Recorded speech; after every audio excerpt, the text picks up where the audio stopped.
We're at the circuit Paul Ricard in the south of France for round 7 of the FIA GT Championship. And after that fantastic outing in Portimao last time out, both titles are still up for grabs. It was a brand new circuit and everyone knew the race would be special. From the moment they streamed into turn 1, it was full of drama. Maserati chased Corvette for 2 solid hours and both had problems. And that brought out the safety car. Then they were right back at it again.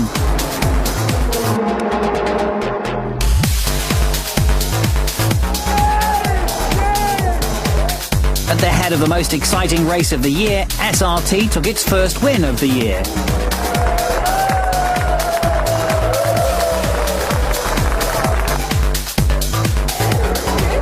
In GT2, Andrew Cicaldi got a great start to take the lead as others had dramas. The championship might just be spinning away here. There was 5 cars battling for first place, and then Cicaldi spun. Once again, Westbrook and Collard came from behind to finish brilliantly. There was a brief safety car period after an oil spill.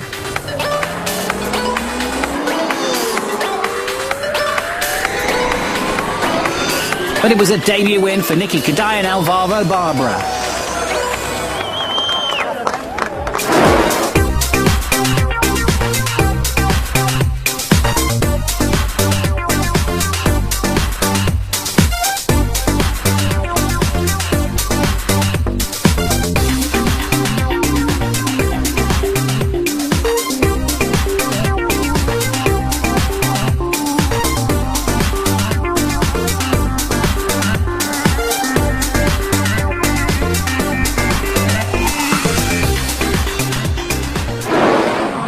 As we arrive here with 6 rounds and 34 hours of racing behind us, we have a perfect dead heat at the top of the GT1 points table. Nothing whatsoever separates the leaders. With 2 more races ahead, they're not just dead level on points, they're also level on second places, thirds and fourths and so on. So there's no way of choosing a points leader as we start this weekend. Exact the same points, exactly the same results, so both 2 victories, 2 seconds, 1 fourth and a 5th. So it's going to be a very important race because after this one we go to the final. Making a welcome return to the series is Luke Alphand and his race team. Luke himself has been away from the circuit with injury, and the last time we raced, the team didn't. Their trailer, car and all their equipment was destroyed in a fire, but they're back now with regular drivers Xavier Masson and Thomas Biaggi. Finally, I'm back again. I'm very pleased to be here with the local Fun Adventure team, and I love this track, and I'm sure Corvette here will be very, very fast, so we have a good potential to be on top at the end of the race. And we welcome back Ferrari to GT1. The Solution F550 Maranello, driven this weekend by Ange Barda and ex-Formula 1 star Olivier Panis. I think to have a French team there with a Ferrari for the FIA GT, I think is pretty good opportunity, and I'm very happy to do it. Also back is Maytag Racing, missing the last round because they were testing next year's World Championship car, and this time Thomas Mutz has a driver of equal stature in the car. He's joined by the enormously tall and enormously young Henry Moser, a GT3 champion 2 years ago, you may recall. And now more or less on trial for a full season in the GT1 World Championship that's due to start in Argentina next year. It's an objective. I'm training with them for the World Championship from next year, so we'll see how I do here and how I get with the team in the car, so maybe everything is open. Bad fortune in Spa took them off the championship leaderboard for the first time this year. Richard Westbrook and Emmanuel Collard delivered 2 barnstorming races to go back to the top of the table again, only to lose 5 points in a technical ruling which affected all Porsches. So now they're 1 point behind. You know, we're up against a really good Ferrari, and with Jimmy and Tony driving, and won the championship for the last 3 years. So we know how tough it's going to be, but it's very, very close. It couldn't be closer, and for sure it's going to go to the last round. But you know, our plan is pretty simple. We're just going to try and beat them over the next 2 rounds. But it's not going to be easy, but we're going to enjoy it.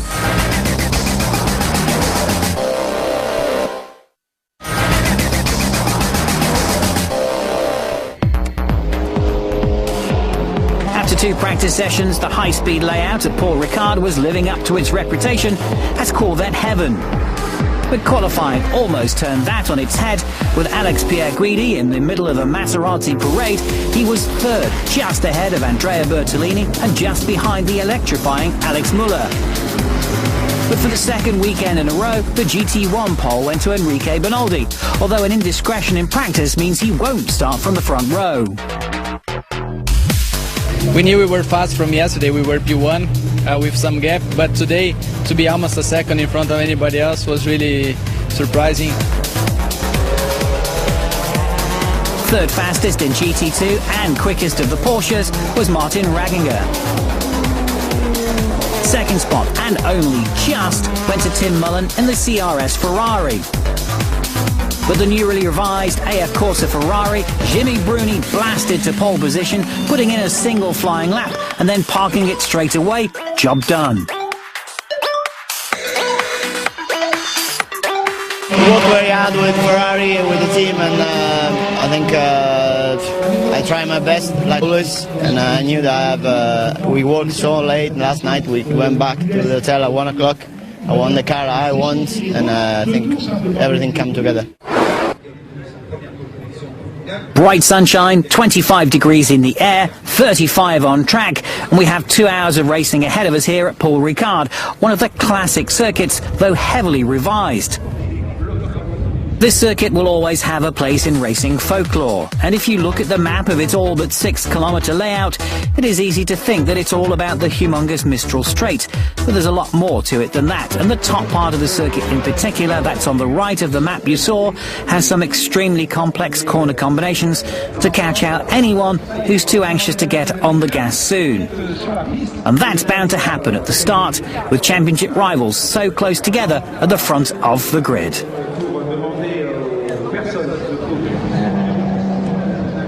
First pole positions this year out of 7 races, which is quite good. Hopefully we can win the start with our cars, because we are a little bit underpowered compared to the Corvette.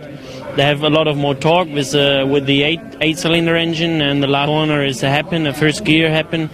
So hopefully we can do good at the start, protect the position, and if we survive the first lap in the position we are now, I think we have a good chance for the race. Pole is still pole in GT2, and for the third weekend in a row we're looking at the championship battle separated by lots of cars. Jimmy Bruni will start the front of the GT2 field, but Emmanuel Collard is 7 places behind him, so we're looking forward to another of their inspiring charges through the field, which so enlivened the last few races, especially the last lap in Hungary, and the start is now just moments away here.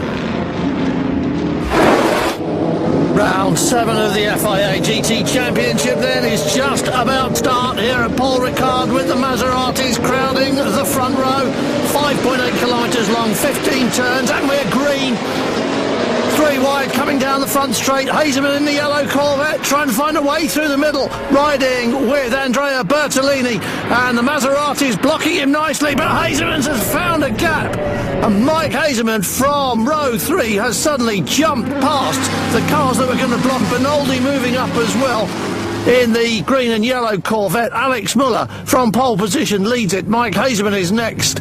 Michael Bartels, it's Andrea Bertolini, I beg your pardon, in number 1 has got past Alex Pierre Guidi. There's Benoldi in number 8, behind him James Ruffier. The Corvette's coming on strong. Thomas Biaggi in the white number 19. We're in the cockpit with James Ruffier, looking at the back end of Enrique Benoldi. What a great start that was for Mike Hazeman. What a fantastic start. He is dead level with the number 1 car in the points. He really needed a good start, and he really needed to be in front of number 1. That's exactly what you're looking at now. And already Andrea Bertolini would like to get back at him on that one. He did that perfectly through the middle. The most experienced driver in the FIA GT Championship, bar none. has just pulled off a masterstroke, and now this is the view that Bertolini's got as they come out of the chicane, run up the hill towards the top of the Mistral, turning right into the corner called Seine, which is a kind of French parabolica. Big long right-hander off the end of a very fast straight. The Solution F Ferrari 550 in the middle.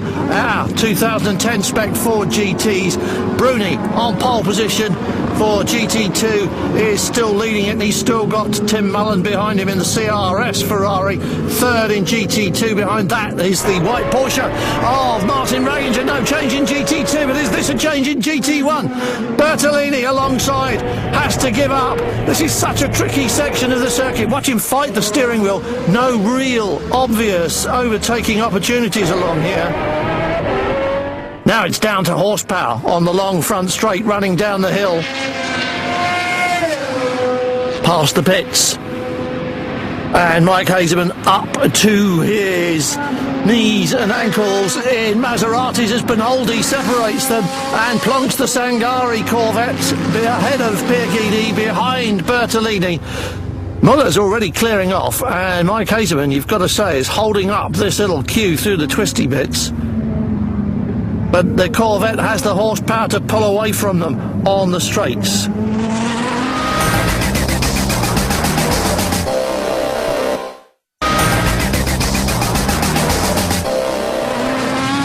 Looping round at the bottom of the circuit in the cockpit with Alex Pierre Guidi. Corvette Maserati, Corvette Maserati.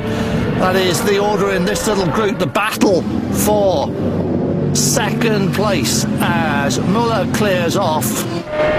Bertolini on the Mistral, tucked up underneath the rear wing, but the Corvette is easing away from him.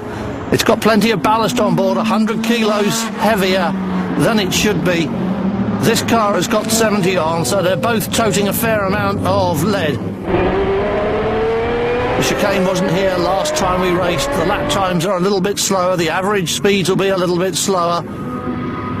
Benoldi pulls out beside Bertolini. Ruffier would like to get through as well. The Corvettes are moving up. It's done for Benoldi, but Ruffier suddenly sees the place taken back as Alex Pierre Guidi goes past, and he's got something else to think about now as well. That's Thomas Biaggi behind in the Luc Alphon car, and I think Olivier Panis is the man who started the Solution F Ferrari. So we've got an ex-Formula One driver in one of the Corvettes at the front and an ex-Formula One driver in the Ferrari at the back. We've got a smattering of Formula One experience in between. So this is a very talented and exceptionally quick field.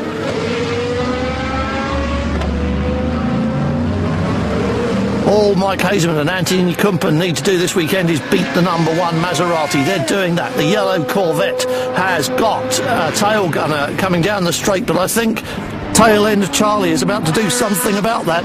His name's Enrique Benoldi. He was in pole. He got sent back 5 places for a small infringement in practice. In fact, he was quite physical with the 33 Maserati, and now he's busy proving that he should have been on pole for the start of this race anyway. Up to third from already, and tracking the wheel marks of the Hazeman Corvette now, looking for his opportunity to get some drive and get on past him. Alex Pierre Guidi won't be able to relax because he's got Ruffier and Biaggi behind. They're both anxious to get on with this as well. Look at the gap that Alex Muller has pulled out. 1, 2, 3, 4, 5, 6 seconds as Benoldi goes for second and doesn't get it. Muller is already 6 seconds ahead of the Corvette. You've got to say that Mike Hazeman and that yellow Corvette are beginning to hold up the rest of the field. Everybody in third place backwards is being held up by the Corvette, which runs away from them on the straight. But does it do it this time? No. Benoldi into Seine has got through. Muller, Benoldi, Hazeman, Bertolini, Alex Pierguidi, then it's Ruffier, then it's Biaggi. We're with Bertolini. He's behind the man he wants to be in front of. This is the championship at stake. 45 points, same number of second places. Bert Longin watching it and watching the TV cameras as well. Watching the race on TV, watching this car. They won last time out. And they're looking to do well this time, but I think you'll find that James Ruffier has got the 40 kilos of success ballast on board. This is a different car. They're fat with fuel when they start the race. It's carrying something like 75 kilos at the start of the race as well in just fuel. And although the fuel is burning off, Ruffier is still finding this a bit more of a handful than it was last time he raced it. So he may get quicker as this stint goes on, but the tyres will wear as this stint goes on. Speaking of tyre wear, what's that? Number 3, smoking ferociously from the right front. That looks like evidence of contact in racing. The team suddenly galvanised into action in pit lane. But Ruffier's not coming in. He goes straight past and it stopped smoking now. It may just have been a bit of bodywork rubbing that often burns away. Biaggi can smell more than smoke as Ruffier goes. Everybody's going past Mike Hazeman. The whole crowd have just blown past Mike Hazeman on the straight. And all of a sudden, he has gone from being 3rd, 4th, 5th, 6th, 7th. He's dropped to 8th. There's got to be a problem. He was holding them up, and they were all getting very anxious, and now every single one has gone through. 3 have stopped smoking. Biaggi hasn't stopped trying to pass. We're in the cockpit with Ruffier. And Benoldi has caught up Alex Müller, who had a 6-second lead, remember, and now he's got more like 6/10 of a second, and he's got Enrique Benoldi. This is the race that lasted 10 minutes last time out in Portimao. It was the other way round. Müller was stuck behind Benoldi, and he went mental. He was everywhere, they were everywhere. It was one of the most exciting races of the year. But this time, the tables are turned. It's Benoldi pursuing Müller. The circuit is very different. And the Corvette looks very strong here indeed. How long will Alex Müller be able to keep Enrique Benoldi behind him?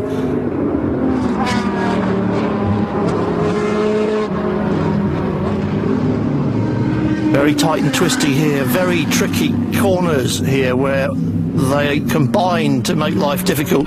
Watch as Müller soars at the steering wheel. Too fast in one corner that looks temptingly easy, and all of a sudden you arrive at the next one crossed up, locked up, and nowhere to go. You've got to have self-control, and that's very difficult when you've got a man like Benoldi breathing down your neck. Out onto the big straight now, past the pits. Will Benoldi be able to get close? Can he come out of the slipstream?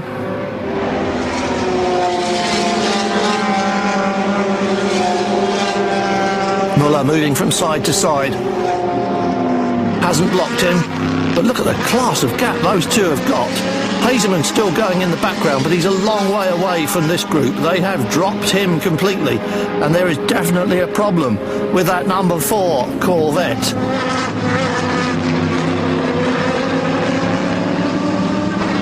Well, 7 seconds, more than that. Anthony Kumpen on the pit wall. His body language tells you everything. There's a problem with that car, and their championship is slipping away, and the lead of the race is slipping away from Alex Müller. He had that one covered, but Benoldi has followed him round for a lap and has now decided that attack is what he wants to do, and he has brought that Corvette right up behind Alex Müller. He's going to use all of its horsepower, all of the torque, and its drive out of the corners. It was a very firm pass indeed on Alex Müller. Just got him to back off a little bit. I don't think they touched, but I'm sure that Alex Müller won't be very pleased about that one. New race leader anyway, here he is. Let's have a look again. Benoldi comes alongside. They didn't touch. And Müller swerving around behind him, trying to get back at him. This is how Alex Müller saw it. Benoldi came along, almost touched, then shut the door very firmly in Müller's face, just getting him off the gas going into that corner so that Benoldi could get the drive away down the hill. 3rd, 4th, 5th and 6th, 7th. A long way back there is 8th place, and that's Mike Hazeman. He's got a problem. We don't know what it is, but we know a man who does know. Anthony Kumpen. Anthony, my team is experiencing some difficulties. Can you explain what's happening with the car? We have some engine problem. We think it's a spark plug failure, so the car has lost all its power, so it's something in the engine. Well, it's a V7 Corvette then now by the sound of it. Russo in 95, Masson in 59, Sasha Masson, the 2004 NGT champion in a Porsche, returns to this series and still has the touch in a Porsche, and he's in the thick of this battle, the whole GT2 battle this weekend taking place behind the poleman. Bruni has scooted off up the road. We're with his teammate at the moment. This is Nicky Kadei. Russo has got past Kadei and now past Masson. He's the first car in GT2 to make a pass of any kind, was number 95. Now Nicky Kadei is chasing after Sasha Masson. They were pole position in Portimao last time out in this car and then just sort of fizzled out in the race. Darrell O'Young at the back of this field in the black and yellow Porsche is in 7th place. Behind him, that's Andrew Cacaldi in the 56 CRS Scuderia car, and behind that it's the other championship battle. Not looking good for Collard and Westbrook, who need to be in front of all this and chasing after number 50. But once again we're seeing the Pro Speed Porsche. Oh, and here comes Nicky Kadei up the inside of Sasha Masson, runs wide but hangs onto it. That was good. Masson gave him enough room but not too much. Take it if you can. I'm not going to give it to you. That was good work from Nicky Kadei. Those two young lads in that 51. They, of course, at Ferrari have come on a long way this year as we go back to the Maserati battle. 3rd and 4th, 5th and 6th Corvettes. 1 and 33, 3 and 19. And here's what's happening up front. Into the pits. The first of our GT1 runners to stop is Enrique Benoldi on lap 80. Not even 45 minutes of racing done. There's about 1:22 on the clock. And Roberto Streit gets new tyres and a fuel fill and must now drive for 45 minutes. Here's our new race leader. This is the number 2 Maserati of Alex Müller, lapping the GT2 field now. He owes us the pit stop, of course, but Maseratis are kinder to their tyres, run longer on their fuel, so they might get shorter pit stops towards the end of the race.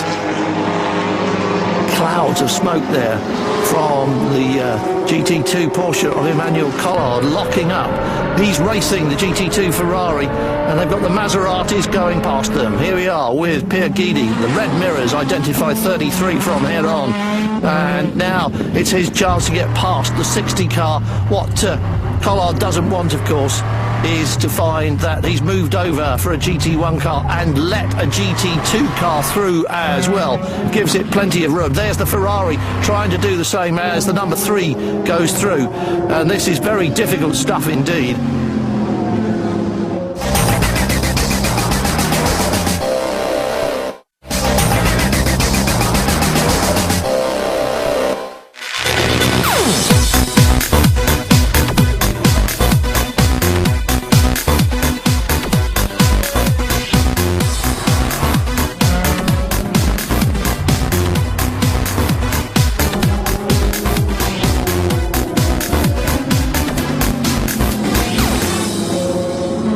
Busy start. We've had 3/4 of an hour of racing.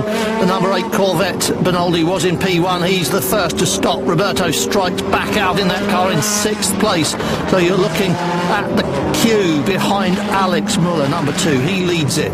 Then it's Bertolini, Pierguidi and Ruffier all arguing about what is currently 2nd place. Headlights flashing. There they are, just coming out of the chicane. GT2, that's the 51 Ferrari. That's Sasha Masson. Behind that is the 78 BMS car. Then it is Darrell O'Young in 61 Pro Speed, 2nd GT2 Porsche. And here come the Maseratis. Bertolini getting through. Darrell O'Young moving over, and through goes Pierre Guidi and Ruffier in the Corvette, giving us a ride at the moment. So this little battle for 2nd place has moved past one of the GT2 cars. It's so difficult for everybody. The GT2's got their own race. They don't want to get out of the way and lose any advantage they might have in GT2. But at the same time, they can't block the GT1s. The blue flags are waving, and they will get a talking to if they don't take notice of them. pull that curb through that Ferrari out to one side, and that was a good call by Andrea Bertolini. Sasha Masson just dived into pit lane there, but Bertolini, if he'd opted for the wrong side, would have smacked that Ferrari very hard up the boot. He made a very good call indeed. And you can't teach that, can you? You've just got to spend years on a racetrack learning those kind of things.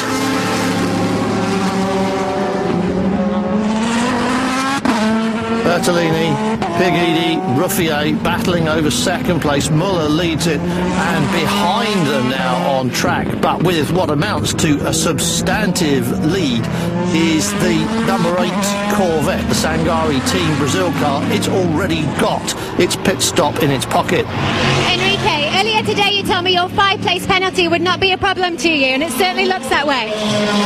Yeah, we knew we have a good car, and we do have a good car, so I was not on my plan. I had a very bad start.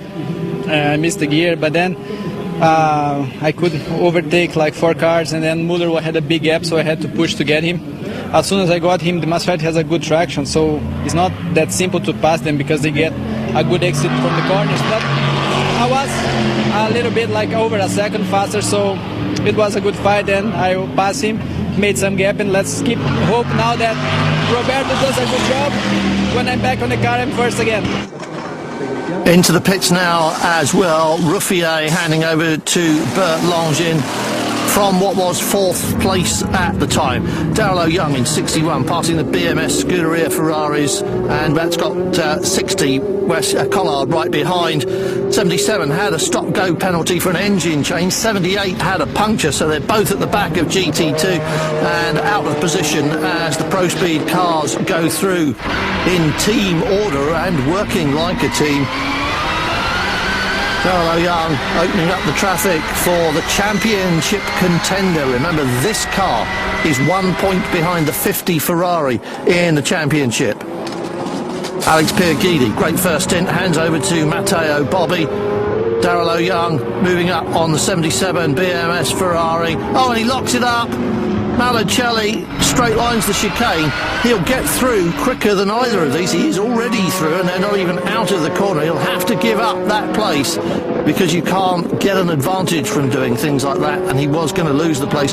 He'll have to give it up, and I'm sure the team will tell him that on the radio. He seems to be slowing though, and I think, has he got a puncture? Is that why he locked up? He has. Pass going, oh, look at how Collard through on the inside. Round the outside went Darrell Young, and Emmanuel Collard saw his opportunity and went piling through.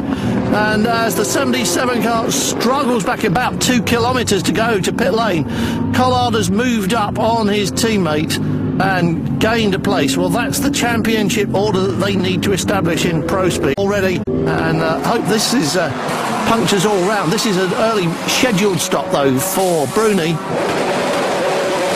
Hands over to Tony Villander from the lead. This is the number 1 car in as well now. Bertolini handing over to Michael Bartels. They're all doing it now, stopping quite early here. Tim Mullen hands over from 2nd place to Chris Niarchos. Russo to Luis Perez Companc.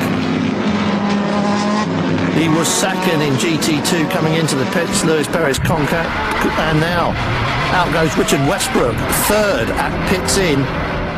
And back on track, Andrea Bertolini in pit lane. Andrea, once again, there's a great battle going on between the Corvettes and the Maseratis. It was a good fight because, you know, all the time with Mike, we have a good fight, fair, and it's really enjoy also between us. But believe me, it's really tough. The Corvette is really strong, and the tire effect is massive here. But you know, we have a lot of ballast like Mike, and our reference is Mike for sure, no, for the championship. But at the moment everything is okay. It's really important. We check and we do a really strong strategy. Well, they did a really strong strategy all last year to win the title. Wonder what it can be this time. They make up a lot of time in the pits as a rule, and that's the physical properties of the car. Big door openings, easy to get the driver in and out, much harder in a Corvette. You have to take the steering wheel off. You can lose 2-3 seconds just by the shape of the car. So that's one of the things they factor into their strategy now as we look at the GT1 leading pack going past next year's spec 2010 World Championship car. That is the Mark VDS Ford GT silver with the maroon stripe, and behind it is the Matek version, black and silver. Masson now in the number 19 car, 5th place, challenging for 4th and even 3rd. He'll be looking ahead to as we look at Lucchini in the number 97 car. That was 3rd in Martin Ragginger's hands, but as you can see, Holzer and Westbrook, the pro speeds, have swapped places in the pit stop go round, but they are now moving up on Lucchini. Marco Holzer goes through. Here comes Westbrook. He wants it as well, through on the inside. Has he got enough track position? That car's very quick. It's got a little less weight on board, so it accelerates better, but Westbrook outbrakes him. He was there and just went swooping through. Very firm but fair from Richard Westbrook. He gave Luigi Lucchini plenty of opportunity to see that he was alongside before he made his commitment, and he was sure that that 97 wasn't going to turn in. There's Holz's pass. That was nice and easy, but Westbrook is alongside him now and draws up headlight to headlight, and that was nice work from both of them. Luigi Lucchini could easily have spoilt that for Richard Westbrook, but they didn't.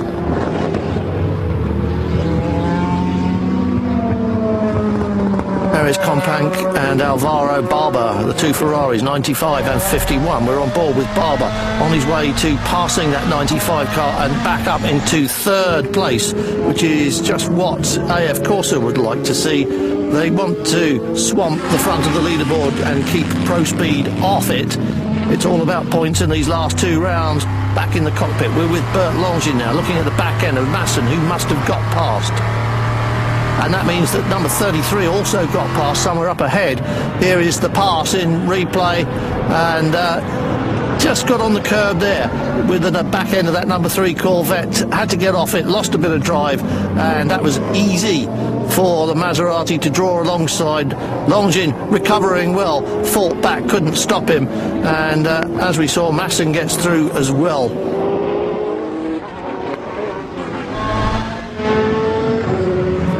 Ferrari's at it again. Chris Niarchos caught by number 51 Alvaro Barber. Tim Mullen held 2nd place all through his first stint, and Chris Niarchos, gentleman drivers, come here to win the Citation Cup for gentleman drivers, and that's really his main concern.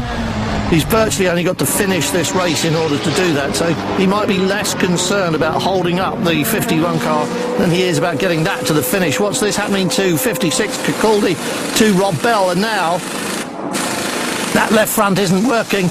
It's not on properly, and the wheel gun can't undo it. It's all gone horribly wrong for CRS. If there's any bad luck in this team, that's the car that has it. If there's any good luck in this team, it's Westbrook and Collard that get it as well. And Sasha Masson gets out of his way.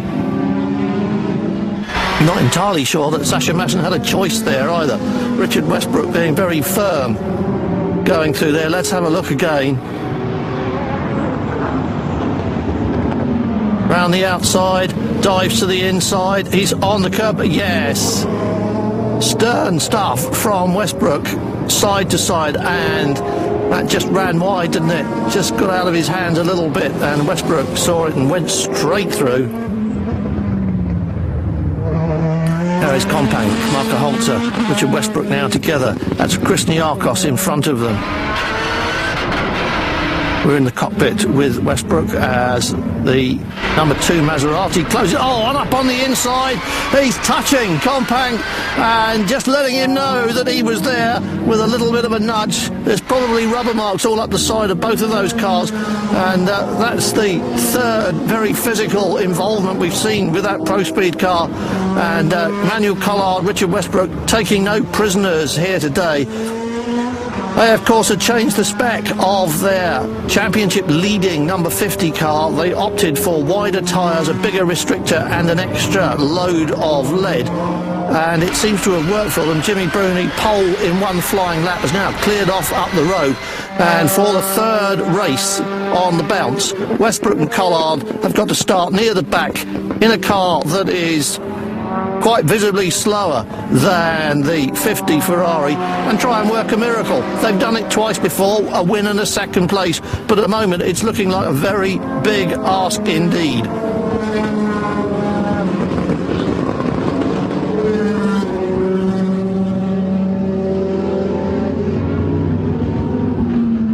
In the thick of it, and that's Chris Niarchos losing another place. And I think, as we say, he won't be too worried about that, because his Citation Cup victory is within his grasp. And I think Chris is enough of a racer to know that Westbrook and Collard have got and that's all over the place. And that's another problem for the 78 Ferrari. What's the matter with that? It's down at the back, and and the front. It's the suspension seems to be the issue there. So Diego Romanini heading into the pits with another problem as the two Pro Speed cars go chasing off after Bruni and Vilander. It is now. We saw Bruni swap. So up front somewhere, Tony Vilander, but he's a long way gone. And Luis Perez Compact almost outbrakes himself, passing Chris Niarchos there. Almost got that wrong. So Chris Niarchos not giving it up that easy. Take it if you can. He's now got Sasha Masson behind him, and Masson, hugely experienced racer, doesn't need any help.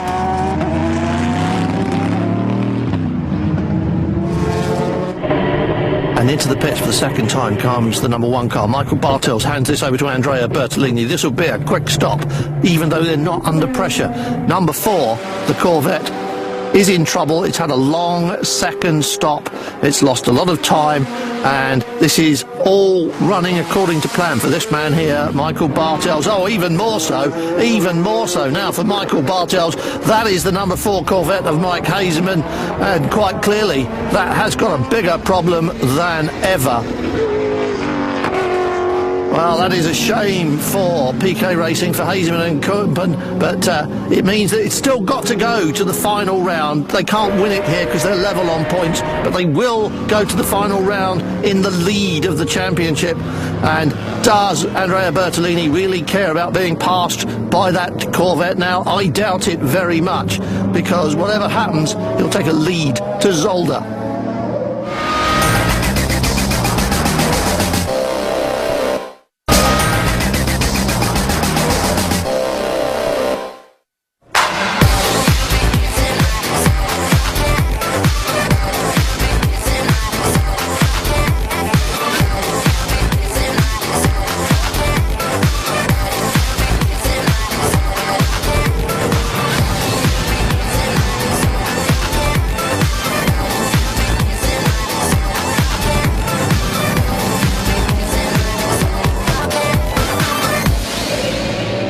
It's been a busy hour and a half, but it isn't over yet. Thomas Piaggi back in 19, chasing after Andrea Bertolini for 5th place, and I think he's found it. Less than 25 minutes left. Number 4 car is sidelined, so any points are better than none at this stage. Bertolini might not have defended that too hard. He doesn't really care too much now, because he's on his way to the final round with a championship lead. And as his old teammate goes past him, I'm sure that he's not too worried about it. They'll drop 40 kilos of ballast for finishing where they are now, and I'm sure the team have thought about that, going to Zolder weighing 40 kilos less, and with a 3.4 point lead will be just what they want. Number 4 gets nil point here, but can only drop 40 kilos from their 100 kilos, so next time they'll be heavier as well as 3 or 4 points down. And that's a very late final stop for the number 50 car, leading GT2, and with so much margin that they had time to stop for tyres on the left-hand side for Jimmy Bruni. He's almost a lap ahead of his teammate in the 51 car. These two lead GT2. The two Pro Speed Porsches are the GT2 leaders. Bruni comes out right behind them. They owe a pit stop. He's going to be a lap in front of them. when they have made their stops. Tony, yourself and Jimmy dominated the last 2 stints. How is it for you out there? That was good. I had quite solid stint. Basically no traffic, just few GT1s coming by. I should say that. Oh, that doesn't look good. That's another puncture for the 78 Ferrari, just wibbling into pit lane as Darrell Young struggles to restart the 61 Pro Speed car. Yellow flag in the pit lane just to let anybody coming down know that it's not going anywhere. They're not allowed to push start it. And in comes his teammate, Richard Westbrook, the last to stop to hand over to Emmanuel Collard. There is the 61 car, and it's still stuck in pit lane. Westbrook's stuck in the car, wriggles his way out, and will help Collard strap in. Splash and dash, they only need enough fuel for 10 minutes, so the longest part of this is the driver change. There'll be no tyres. This is the battle on track. Now, the 50 car has already gone past pit lane. These two are coming down the main straight now. And there goes the Pro Speed Porsche out of the pit lane. So that's exactly what they want. Second place. That's absolutely remarkable. Richard, yet again another fantastic performance by yourself out there.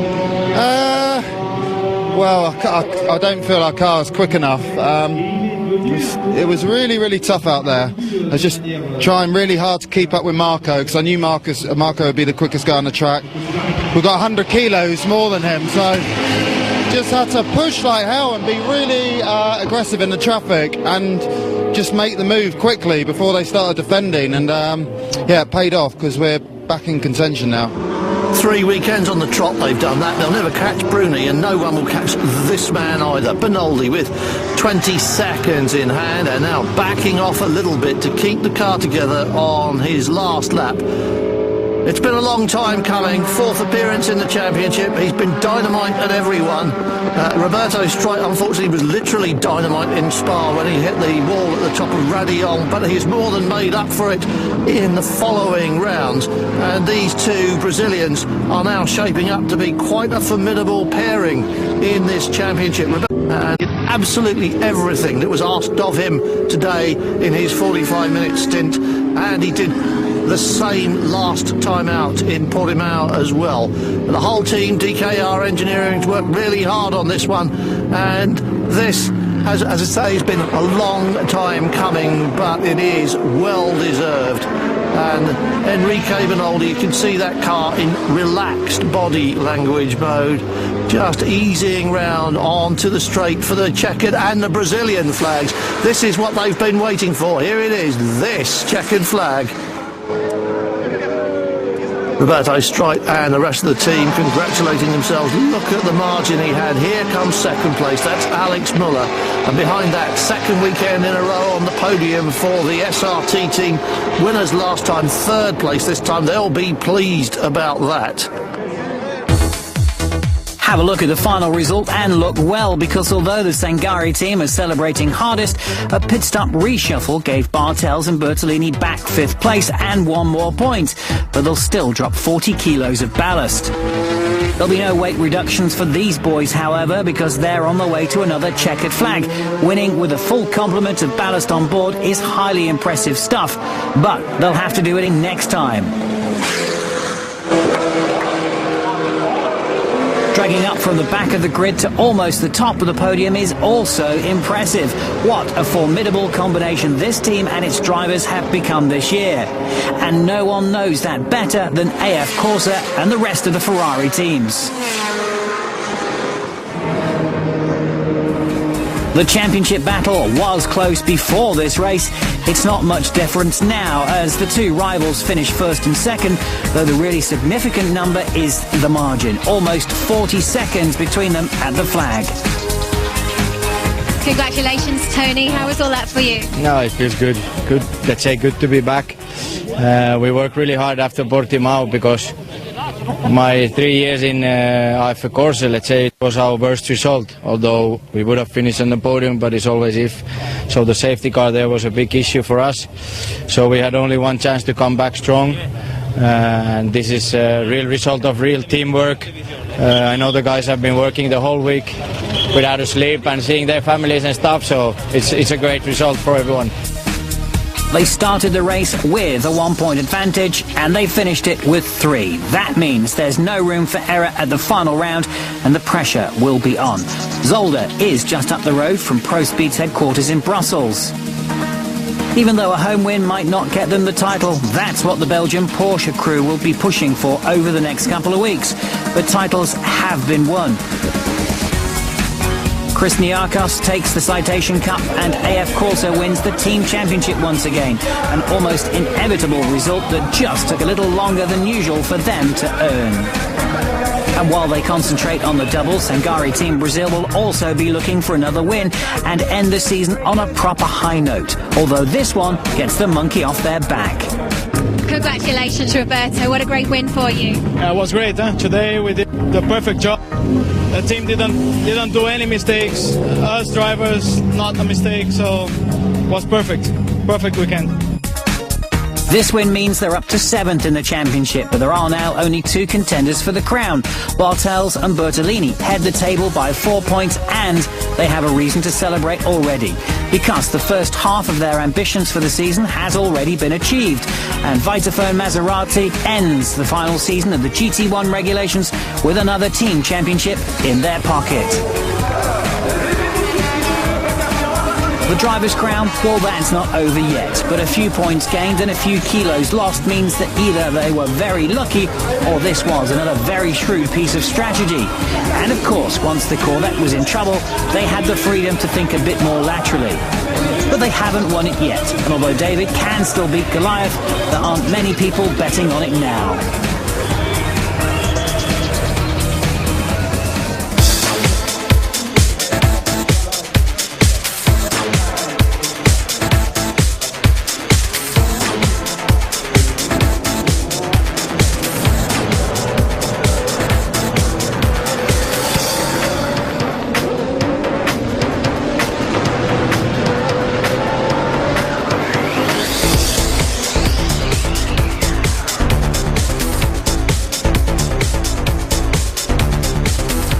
Down, 1 to go, and both titles remain undecided. Once again, 2 hours of racing at Zolder will make the final call.